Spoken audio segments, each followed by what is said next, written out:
Good morning, students. How are you? I hope you will be fine at home. तो अब आज का topic शुरू करते हैं। आज क्लास 11 के लिए डायमेंशनल एनालिसिस के यूजेस की बात करेंगे। तो डायमेंशंस के यूजेस क्या क्या हैं? बेसिकली ये तीन तरीके के यूज हैं। एक रहेगा to convert one system of unit into other system of unit, यानी एक सिस्टम को दूसरे सिस्टम में चेंज करना है अगर यूनिट को। तो जैसे हम सीजीएस सिस्टम को एमकेएस में ले जाना चाह रहे हैं, जैसे मीटर पर सेकंड में है कुछ, तो मीटर पर सेकंड की जगह हम किलोमीटर पर आवर में ले जाना चाह रहे हैं। तो ये डायमेंशन से कैसे चेंज करेंगे उस बात की चर्चा करेंगे। एक यूज रहेगा to check the correctness of the given physical relation, यानी जो फिजिक्स के जो फार्मूले हैं उनके बारे में चेकिंग की बात आएगी कि वो सही है या गलत है। इसके लिए दोनों साइडों की डायमेंशंस लिखेंगे, लेफ्ट और राइट की, और डायमेंशनली अगर ये दोनों साइडें बराबर हैं तो कहेंगे कि फार्मूला सही है, और नहीं तो रॉन्ग है। तीसरे पॉइंट पे वही चर्चा हो जाएगी उसी से अगले स्टेप में कि अगर कोई फार्मूला सही नहीं है तो उसको करेक्ट कैसे करा जा सकता है, या एक कह दिया गया कि ये क्वांटिटी एक्स जो है वो किन्हीं दो या तीन पे डिपेंड करती है, तो आप बताइए एक्स के बीच में ये क्या रिलेशन बनेगा। यानी हम वेरियस फिजिकल क्वांटिटीज के बीच में एक रिलेशन भी निकाल सकते हैं। तो पहले यूज पे आते हैं, एक सिस्टम को दूसरे में बदलने में क्या हम करेंगे वो ये अप्लाई करेंगे। Basically n1 is equal to n2 m1 upon m2 power a, l1 upon l2 power b, t1 upon t2 power c। जहाँ पे m1 l1 t1 ये फर्स्ट सिस्टम की डायमेंशन है और m2 l2 t2 ये second system की dimension है, जहाँ मास को ये l लेंथ को और t जो है वो टाइम को डिनोट करता है। और n1 पहले सिस्टम में जो न्यूमेरिकल वैल्यू होगी वो, और n2 जो न्यूमेरिकल वैल्यू हमको दूसरे सिस्टम में लानी है वो। तो कन्वर्ट 10 जूल इनटू अर्ग। जूल एसआई सिस्टम का है और अर्ग जो है सीजीएस सिस्टम का है, सेंटीमीटर ग्राम सेकंड वाला सिस्टम सीजीएस कहलाता है। तो यहाँ पहले हम देख लें कि जूल जो है वो एनर्जी का एक डायमेंशन है या वर्क का कह सकते थे आप। तो यहाँ इसकी डायमेंशन आएगी ml स्क्वायर टी पावर -2।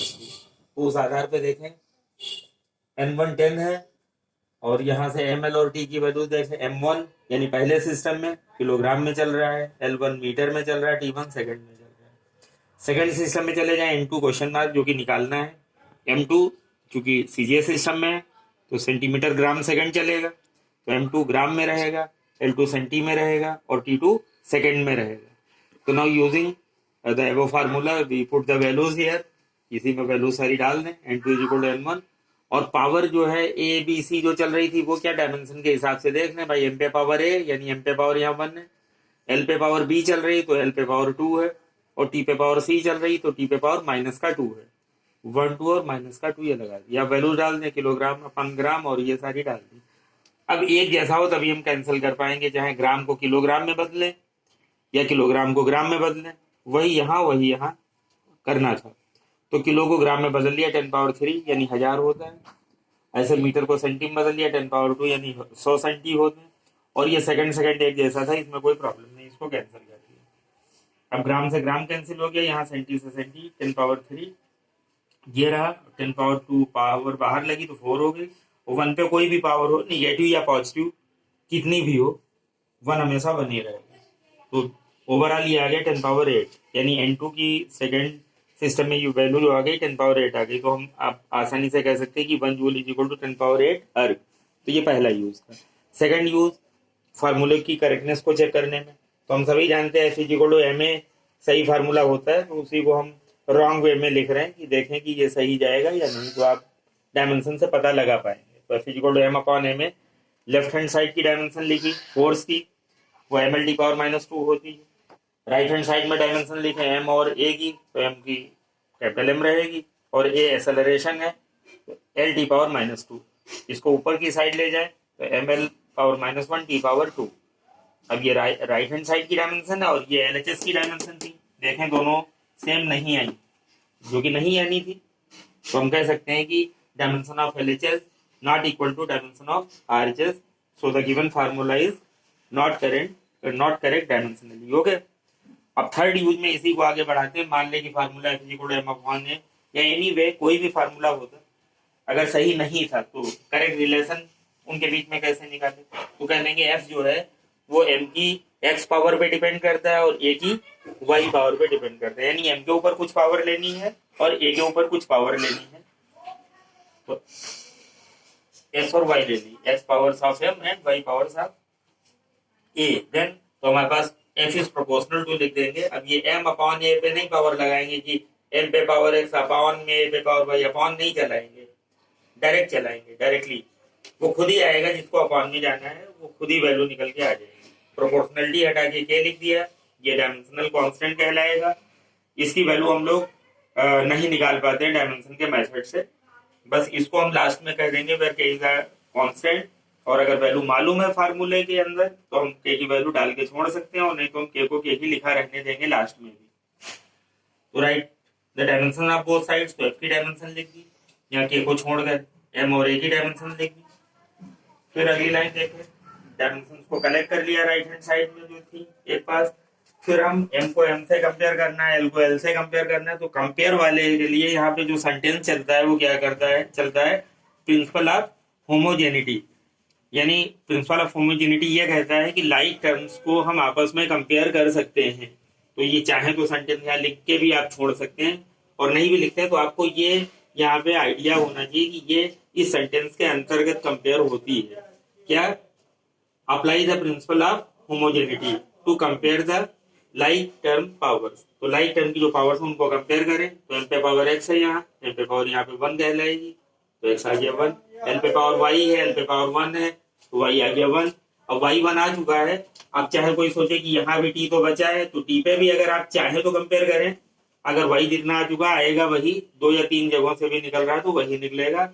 आपकी इच्छा हो तो आप जगह जगह से कंपेयर करें, नहीं तो आप क्विट कर सकते हैं। यानी देखें -2y is equal to minus का 2, -2y is equal to minus का 2, तो y आ गया 1, तो y 1 तो था ही था, आप चाहे तो अगला लिखा है, नहीं तो ना निकाले।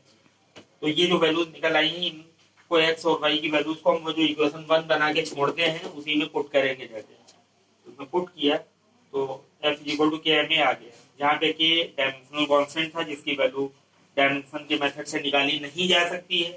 तो यहाँ पे अब हम पे ये बनता है कि अगर हमें नॉन वैल्यू है, मालूम है के की वैल्यू यानी जो कांस्टेंट आता है, अगर हमें ऑलरेडी मालूम है तो हम उसको लिख के छोड़ दें, और नहीं तो के को के ही लिखा रहने देते हैं। तो हमें सभी को मालूम है यहाँ एम ए में एम के पहले कुछ नहीं लगा होता है, यानी 1 होता है, के की जगह हम कह सकते हैं साइज सिस्टम में 1 है। जैसे अगर आप कभी काइनेटिक एनर्जी का फार्मूला प्रूफ करें तो हाफ एम वी स्क्वायर, तो वहां पे लास्ट में आपको रिलेशन मिल जाएगा के ई इज इक्वल टू वही कांस्टेंट के वाला और एम वी स्क्वायर, वहां पे ये दिक्कत है। फिर के the constant dimensional constant, it's value अगर आपको मालूम है तो आप के की हाफ लिख दो, नहीं मालूम है तो के को के ही लिख के छोड़ दो। ऐसे बहुत से फार्मूले में ये दिक्कतें आती हैं, बस के की वैल्यू हम लोग नहीं निकाल पाते, बाकी तो सब डायमेंशन के मेथड से आते हैं। तो ठीक है, इस तरीके से तीसरा यूज हुआ। अब बात कुछ आती है डायमेंशन की लिमिटेशंस क्या है, क्या सब कुछ निकाल सकते हैं या इसके भी अपने दायरे हैं। तो रियली इसके अपने दायरे हैं, कुछ सीमित ही अप्रोच तक में हम डायमेंशन का इस्तेमाल कर पाते हैं, हर जगह पे तरह तरह से डायमेंशन का इस्तेमाल हम लोग नहीं कर सकते। क्या है लिमिटेशन, पहला तो ये कि dimensional constant can not be obtained, जिसकी चर्चा अभी हम लोग कर ही रहे थे कि के जो है डायमेंशनल कांस्टेंट उसको हम ऑब्टेन नहीं कर पाते। दूसरा, this method fails to derive the relation like s is equal to ut plus half at square, यानी जहां पे 2 टर्म या ज्यादा टर्म बीच में प्लस या माइनस के साथ में कंपोजिट होने लगे तो उनके फार्मूलों को हम डिराइव नहीं कर सकते। चेक तो कर सकते हैं कि डायमेंशनली ये करेक्ट है या नहीं, कि डायमेंशनली करेक्ट है या नहीं। मैं इसकी डायमेंशन चेक कर ली, इसकी और इसकी, तीनों टर्म की डायमेंशन एक जैसी अगर आ रही तो कहेंगे फार्मूला तो डायमेंशनली सही लिखा हुआ। लेकिन कोई कहे कि ये फार्मूला डेराइव करके दिखा दो डायमेंशन से, तो आप डायमेंशनली डेराइव नहीं कर सकते हो। क्यों? क्योंकि ये कंपोजिट टर्म आने लगे, जब भी बीच में प्लस या माइनस आने शुरू हो जाएंगे तो आप डायमेंशन के मेथड फार्मूला को डेराइव नहीं कर सकते हो। You can only check that formula. Okay, तो यही बात यहाँ कही गई सेकंड में। This method fails to derive relation like such which involve 2 or more terms. Okay, तो third one is that it fails to give the relation of trigonometric functions, यानी trigonometric quantities जो है हमारे पास logarithmic quantities होती हैं, exponential quantities होती हैं, ठीक है। तो इस तरीके की quantities के अपने फार्मूले हैं, log में अपने फार्मूले हैं, trigonometry के बहुत सी आइडेंटिटीज हैं। आप सोचिए कि trigonometry के फार्मूले को हम डायमेंशन की मदद से डिराइव कर दें, प्रूफ कर लें, तो ऐसा संभव नहीं है, यानी यहाँ भी ये फेल हो जाता है रूल। और एक सबसे बड़ा डिसएडवांटेज और है कि this method fails to derive the relation involving more than 3 independent factors, यानी ये मेथड 3 से ज्यादा इंडिपेंडेंट फैक्टर्स के ऊपर अगर कुछ डिपेंड करता है, यानी बेसिकली आप कह दो कि एम एल और टी पे, यानी एम मास के लिए, एल लेंथ के लिए और टी सेकंड के लिए, जो इन पे डिपेंड करता है वो रिलेशन निकल जाते हैं। जो इनके अलावा इनसे ज्यादा पे डिपेंड करता है वो रिलेशन यानी वो फार्मूला डायमेंशन के मेथड से डिराइव नहीं किए जा सकते हैं। फिर आपको हम क्लियर करना चाहेंगे कि फार्मूला डिराइव नहीं किया जा सकता है, but you have to check the correctness of the formula, यानी अगर फार्मूला ऑलरेडी दिया है आपके सामने तो आप चेक कर सकते हो दोनों साइड की डायमेंशन लिख के कि डायमेंशनली ये करेक्ट था या नहीं था। आप चेक करना एक अलग इशू है, उसमें तो लेफ्ट और राइट की डायमेंशन को हम देख रहे हैं कि इक्वल है या नहीं, बट डिराइव करना एक अलग इशू है कि उस फार्मूले को हम हैंडल कर सकते हैं, प्रूफ करके ला सकते हैं या नहीं, ये एक अलग इशू रहेगा। तो इसमें गलतफहमी में ना आए, ये दोनों बातों को अलग आप क्लियर जरूर रखें। तो ओके स्टूडेंट्स, आप होप ये करते हैं कि आप इस क्लिप को देखें, और अगर आपको अच्छा लगता है, बेहतर लगता है, तो आप लाइक और सब्सक्राइब करना ना भूलें, ताकि समय समय पे जो कोई भी क्लिप डालते रहें उससे आप भी जो है वो इन्फॉर्म होते रहें, और हमें भी मोटिवेशन मिलता रहे कि आपको कैसा क्या चाहिए, वैसा हम भी अपना एफर्ट्स लगाते रहेंगे। Okay, thank you, have a nice day.